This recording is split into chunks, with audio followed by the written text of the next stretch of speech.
Halo semuanya, perkenalkan nama saya Novita Katiandago dari Universitas Pembangunan Indonesia Manado, Fakultas Keperawatan.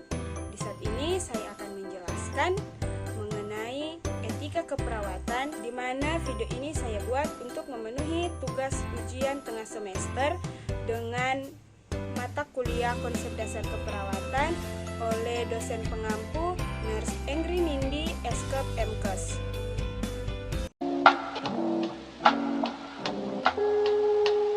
Baik, sebelum kita membahas mengenai etika keperawatan, sebaiknya kita mengetahui terlebih dahulu apa yang dimaksud dengan etika. Etika berasal dari bahasa Yunani yaitu etikos dengan arti adat istiadat atau kebiasaan.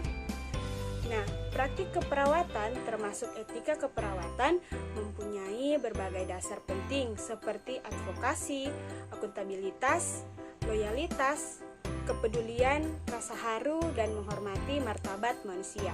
Sekarang kita akan masuk dalam etika keperawatan. Nah, apa itu etika keperawatan?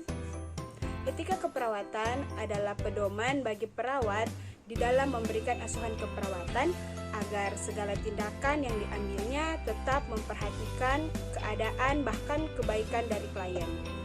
Baik, kita masuk dalam kode etik PPNI.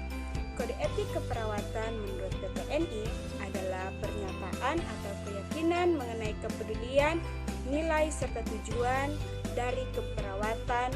Penjelasan sederhananya, kode etik keperawatan adalah pedoman standar untuk mengatur tindakan atau perilaku perawat dalam merangka kerja dan mengambil keputusan secara profesional.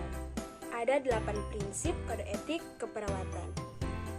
Yang pertama, otonomi atau kemandirian. Sebagai seorang perawat yang profesional, haruslah mampu berpikir logis dan cepat dalam mengambil keputusan. Selain itu, seorang perawat juga harus menghormati dan menghargai orang lain, khususnya pasien. Yang kedua, beneficence atau berbuat baik. Berbuat baik harus dilakukan kepada siapa saja tanpa membeda-bedakan, khususnya ketika sedang memberikan pelayanan keperawatan kepada pasien. Ketiga, justice atau keadilan. Menjunjung tinggi keadilan harus selalu dilakukan oleh para perawat. Sebagai contoh, ketika ada pasien baru masuk dan di waktu yang sama ada pasien yang membutuhkan bantuan, sehingga maka perawat harus segera mempertimbangkan berbagai faktor sesuai dengan asas keadilan. Yang keempat, non-malfeasance atau tidak merugikan. Pada prinsipnya, seorang perawat harus selalu melakukan tindakan pelayanan keperawatan sesuai dengan ilmu keperawatan dan kiat keperawatan yang telah dimiliki dengan tidak merugikan dan menimbulkan bahaya pada pasien. Yang kelima, veracity atau kejujuran.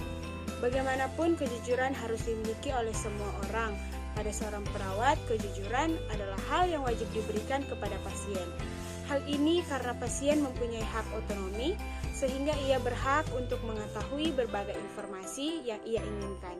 Yang keenam, fidelity atau menepati janji. Dibutuhkan komitmen yang tinggi dalam menepati janji kepada orang lain, khususnya pada pasien dan dokter. Yang ketujuh, confidentiality atau kerahasiaan. Perawat harus benar-benar menjaga kerahasiaan yang dimiliki oleh para pasien, meskipun banyak orang yang mendesak untuk membeberkan informasi mengenai kesehatan pasien. Yang kedelapan, accountability atau akuntabilitas. Tanggung jawab seorang perawat amatlah berat. Hal ini karena setiap tindakan yang dilakukan oleh perawat kepada pasien harus sesuai dan tepat tanpa kecuali. Apa saja tanggung jawab perawat? Nah teman-teman, di saat ini saya akan menjelaskan 4 tanggung jawab perawat. Yang pertama, tanggung jawab perawat terhadap individu, keluarga, dan masyarakat. Yang kedua, tanggung jawab perawat terhadap sesama perawat dan profesi lainnya. Yang ketiga, tanggung jawab perawat terhadap profesi perawatan. Dan yang terakhir, keempat, tanggung jawab perawat terhadap pemerintah, bangsa, dan tanah air.